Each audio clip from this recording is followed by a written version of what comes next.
L'aquadaf se caractérise par un réacteur de flocculation hydraulique, suivi d'une zone de pressurisation détente, et enfin la zone de flottation propre, permettant la clarification de l'eau en la séparant des flots formés en amont.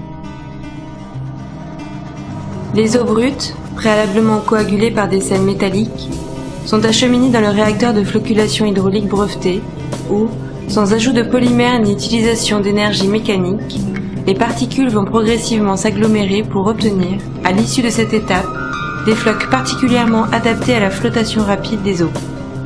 La flocculation hydraulique permet de faire grossir les flocs sans les fragiliser. Les eaux flocculées sont maintenant conditionnées pour subir l'étape de flottation à proprement dite.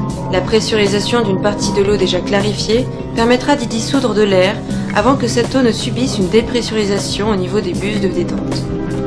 Les fines bulles ainsi créées lors de la détente s'accrochent aux particules présentes dans l'eau, diminuant ainsi leur densité, ce qui leur donne une aptitude naturelle à flotter.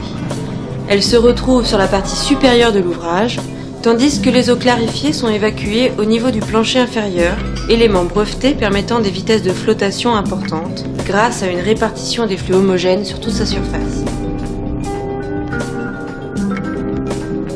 Les eaux ainsi clarifiées seront acheminées vers les étapes de traitement ultérieures. Les boues flottées accumulées en surface doivent être périodiquement extraites. Une lame déversante élève le niveau liquide et par surverse, ces boues se déversent dans une goulotte puis sont dirigées vers le traitement des terres.